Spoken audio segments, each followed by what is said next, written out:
Two COOs is a podcast where phenomenal chief operating officers from all sorts of companies come to share their insights, advice, and crazy stories. She opened the door. I was like, "Here are your suitcases. Have a great day." She was like, "You're bleeding from the head." I was like, "Oh, I think I'm fine." So much blood pouring out of my head. She was like, "Please, like, let me call you an ambulance. You need to get to the A&E. You need to get to the emergency room." So I got to the emergency room. They did all kinds of tests. I didn't know my name. I didn't know my birthday. And the whole time I'm like, "What?" Hello, and welcome to Between Two COOs. I'm your host, Michael Koenig, and I'm excited to welcome our guest, Allie Fleder, Chief Operating Officer at SimplyWise, a fintech company that helps people take control of their financial data. In addition to SimplyWise, Allie has started a number of other successful businesses and chairs EUROUT, Europe's largest LGBT plus business conference. Welcome, Allie. Thanks for being here. I'm excited to have you on. Thanks for having me, Michael. So you're a two-time COO, first in the travel industry and now in fintech. How'd you end up as COO? What was your path? And then maybe can you tell us a little bit about the industry change from travel to fintech? Yeah, absolutely. I had the very typical route to COO. I studied Latin American poetry in college. I then became a political speechwriter. I then served as chief of staff at an NGO at a think tank that was based in New York. I then did an MBA where I started a British travel company and then rather naturally transitioned to a fintech COO. Yeah, totally typical and traditional. I know that there are tons of other COOs that have done the exact same thing. Yeah, it's definitely the regular route, but I think I'm quite suited to this early stage startup CEO because I am very much a generalist, and, being at an early stage company, I think everyone is in a way a generalist, but I do think that is the most true for a COO, and I think that has been the one constant, through everything that I've done.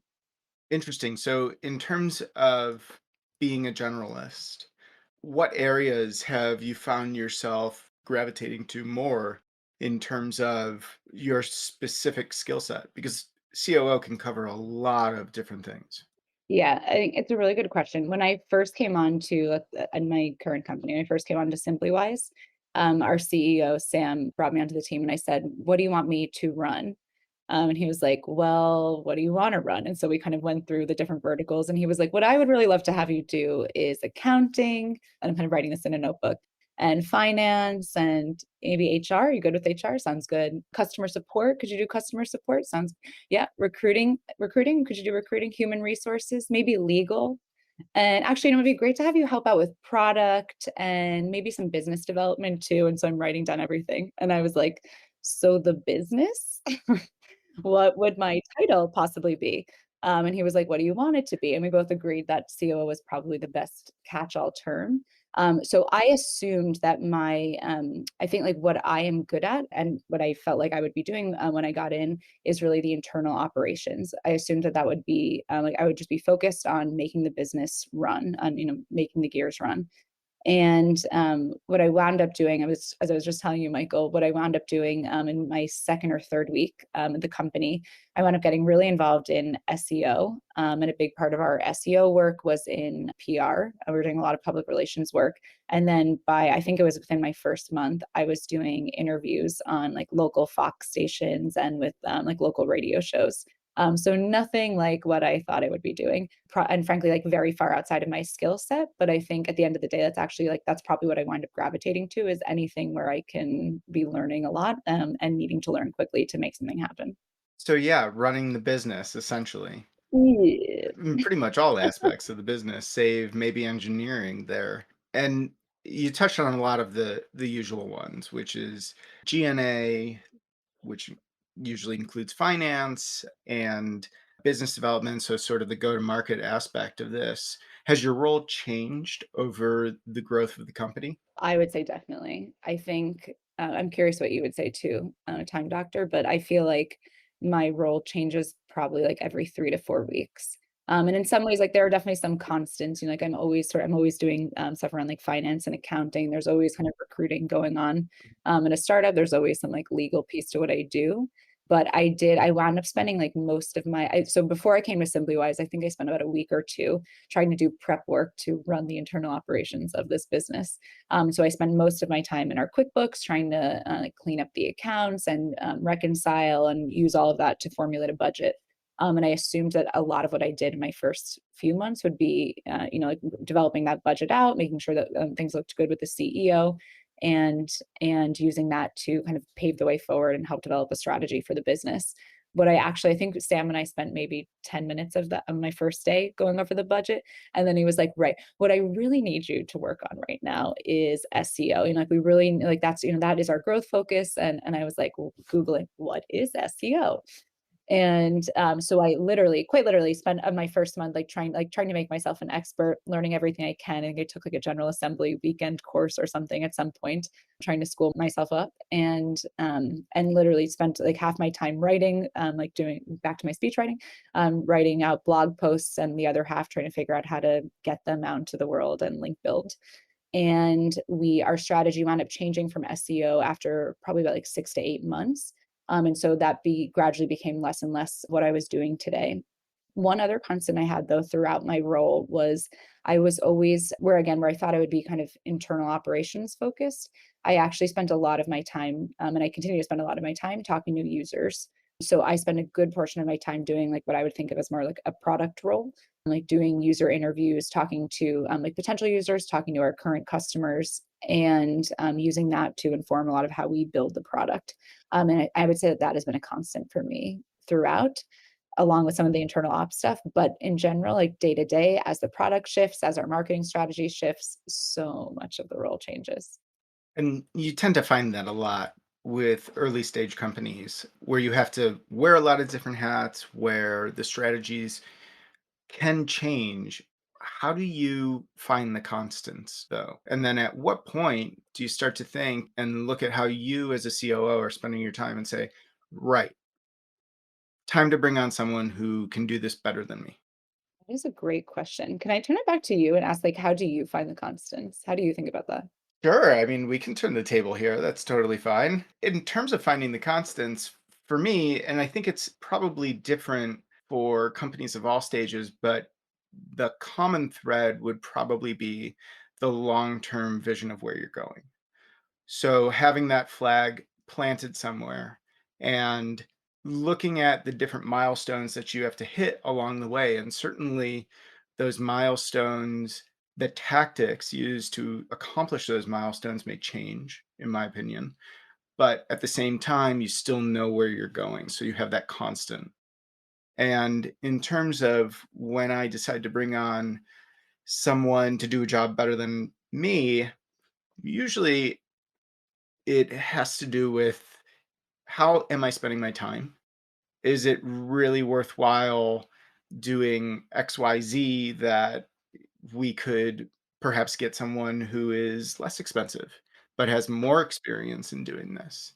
And then looking at opportunity loss, where could I have spent my time? And then kind of look at it and go, okay, right, time to bring on someone. Let's invest in some people and start to build this for long term. Yeah, I love that. How do I find my constants? I would say so one of the first things that I did, in my first week, besides Googling what is SEO and trying to figure out how to make that happen, was that I sat down with our CEO and I said, and we didn't have a mission for the company at that time. And I was like, this feels like a really critical thing. Like before we think about hiring, before we think about like going much further in the business, that we nail this down together. And so it was something that we wrestled with, I think, for like our first like 2 or 3 weeks in the company. We wound up, everyone was a part of it. We even had like some of our contractors who we were close to, like helping us out with some of like the exercises that we ran around it. But being able to come to a mission all together was something, we had a vision for the company, but coming to like a mission, like so much more of like the why we are here and like the bigger, like the heart, I think of it as the heart behind what we're doing, that I found is something that has been a constant for me, and for the team, and something that like we refer back to in like almost every week, sometimes every day. It's been something that like keeps me grounded and keeps me focused when it's really hard when you're zooming in and out, and that's challenging.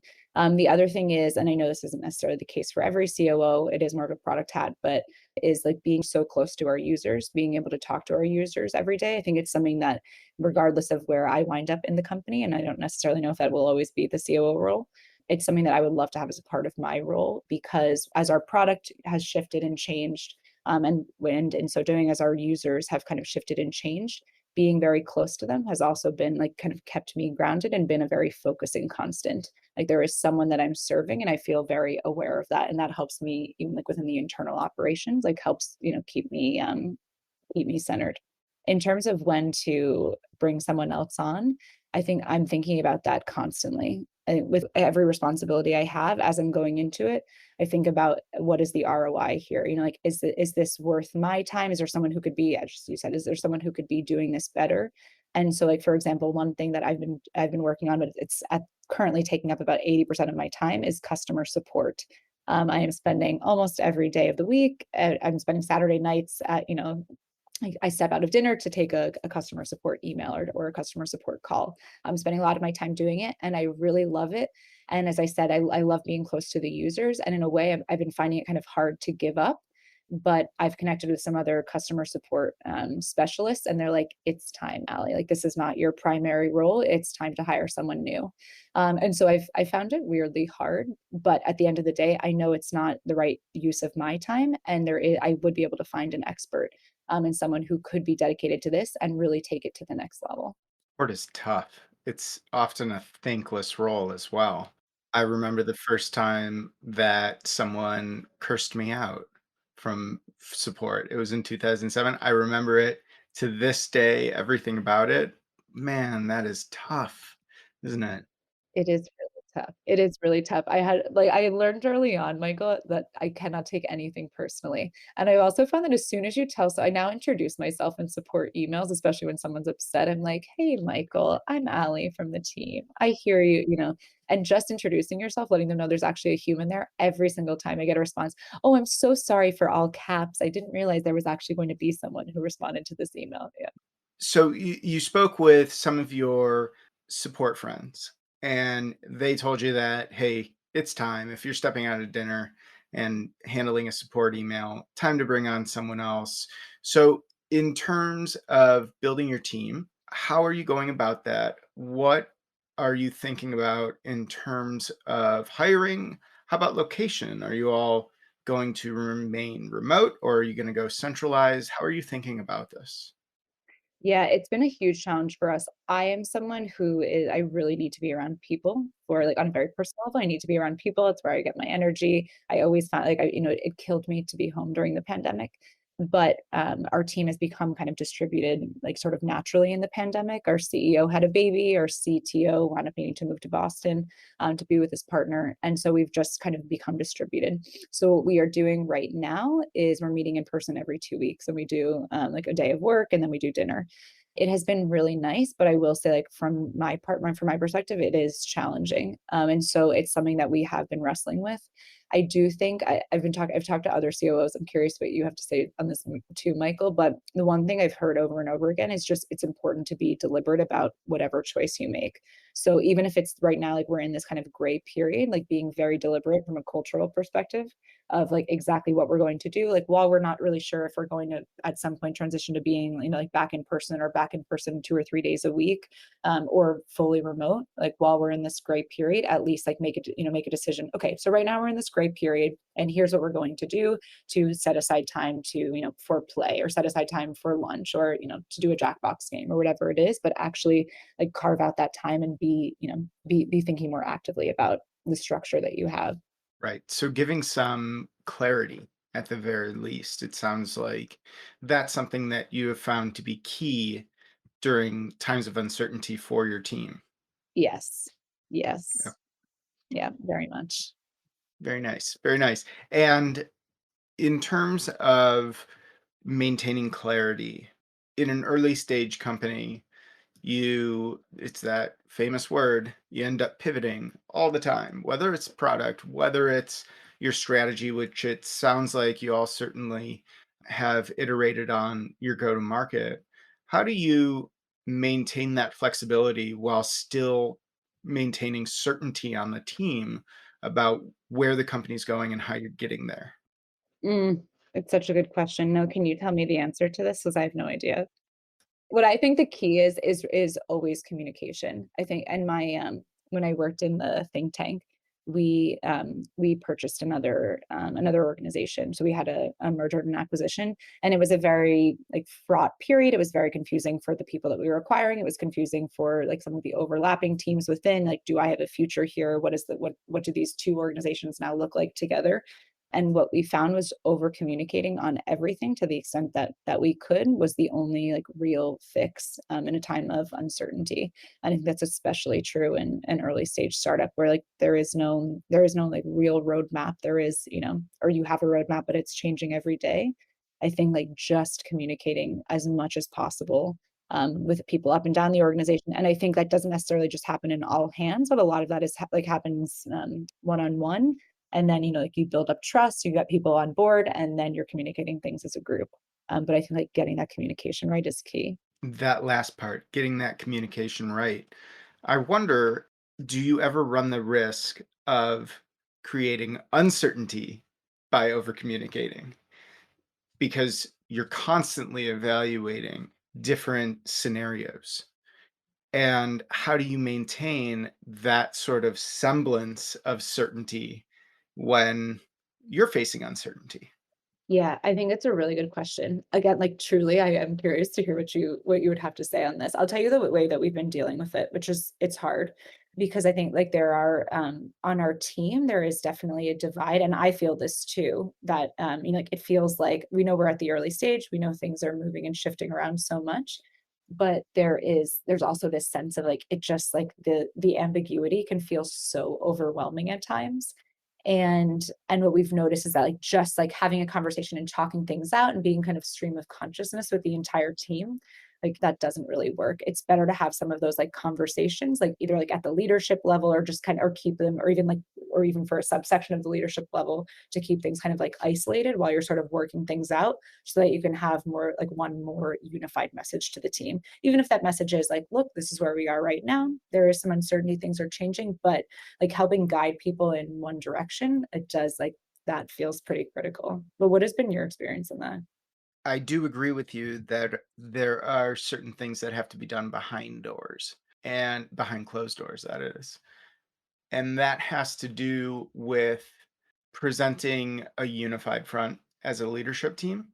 I think is very important. So one of the questions I love asking, we've all had those moments as COOs where you wake up and you go, "Well, never thought I'd see that." Does one come to mind that you can share with us? Okay, one of my craziest actually is when I was running this luggage delivery service in London, and it was like a last mile delivery service. So we would pick up your bag from your Airbnb or from the airport and deliver it to one or the other, so that you didn't have to lug it around on your day of travel. And and I was, essentially the COO in that company. And so I assumed that I would be spending most of my time on strategy and our model and the deck and everything internal ops. And of course, that wasn't the case. And we had a lot of trouble. It was we started off as a two-sided platform. We had a lot of trouble recruiting drivers, and especially good drivers who would provide a real white glove service, because it's a high trust, transaction to take someone's suitcase from them that has, all of their stuff. So we wound up for our first, I want to say for our first maybe like 1,000 bags, I delivered a large portion of those bags, as did my co-founders. And I had at one point, I think it was probably in our first 100 bags, I was delivering some bags from Heathrow Airport to, sorry, maybe to Chelsea in London. And I had gotten out of my car, and there was like a long set of stairs I needed to get up to deliver the bags to the customer. And they were 2 really, really heavy bags, and they were some old, like old Mulberry designer bags, like, they didn't have wheels, nothing, it was just, like, really heavy, and I'm a smaller person, and I don't really remember the whole thing, I think I got halfway up the stairs, and the next thing I remember, I was down at the bottom of the stairs with the bags on top of me, like, "Oh my god," like, what am I doing with my life? Like, "How did I get here? These bags, like, I have an MBA, like, these bags are on top of me." No. Like, why am I taking no salary? What am I doing? I'm just sitting at the bottom of the steps, like with these two suitcases on me. And then I was like, you've got this, Allie, you've got this. And so I somehow, I don't know, this part I kind of blacked out. I somehow got the bags up to the customer. And then the next thing I remember, the customer was like, she was like, she opened the door. I was like, here are your suitcases. Have a great day. She was like, you're bleeding from the head. I was like, oh, I think I'm fine. So much blood pouring out of my head. She was like, please, like, let me call you an ambulance. You need to get to the A&E. You need to get to the emergency room. So I got to the emergency room. They did all kinds of tests. I didn't know my name. I didn't know my birthday. And the whole time I'm like, "What am I doing? Like, what am I possibly doing?" And I was like, "You know what? I'm never gonna do that again. Like, this is crazy. Like, maybe, like, this company's crazy. This is crazy that I'm doing this. Like, I belong in an office. I don't belong, like, delivering bags." And so we agreed that I would do that. And then, of course, I think it was, like, 3 days later, one of our drivers again kind of canceled last minute, and there I was, like, back at the airport delivering bags. I think that was one of my craziest moments. That's a story of persistence right there. Holy smokes. Talk about moving the ball of the mountain and then getting smashed in the face by it and bleeding. I'm trying to imagine myself as your customer and having like opening the door and seeing you just bleeding, but handing me my suitcases. That's got to be one of the stranger things, not just for you, but for them. This service, I mean, they really do put blood, sweat, and tears into it. And I think you probably poured all three of those into making that delivery happen. That's amazing.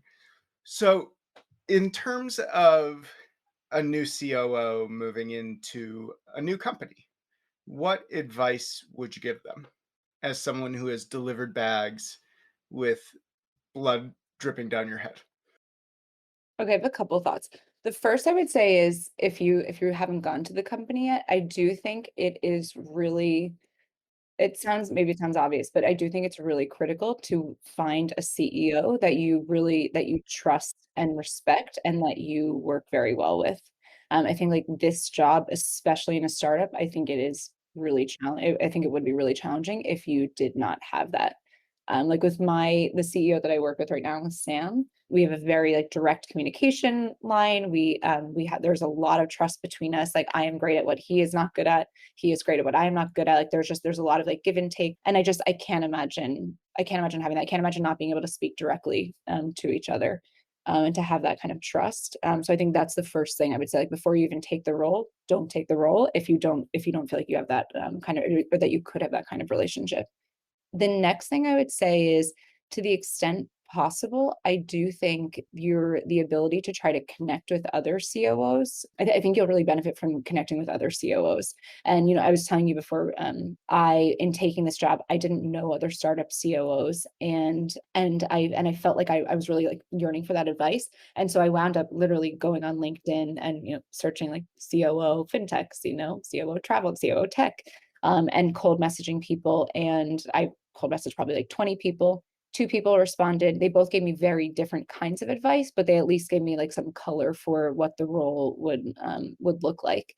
And I am not on COOs, but I wound up creating in the pandemic. I created a group of female founders, and a Slack group. And I have found we do a monthly call, and I have found that that is one of the most helpful things because whether you're the COO or the CMO or CTO or CEO in a startup, I think like being in a startup and being in an early stage startup can in some ways, wherever you sit in the company, it can feel kind of isolating. It can feel like really overwhelming. And as we've been discussing, the ambiguity can just be overwhelming at times. And I think like being around, but you're never you're not the first person to do this. And so like being around other people, having the benefit of their advice and experience and their wisdom is kind of everything.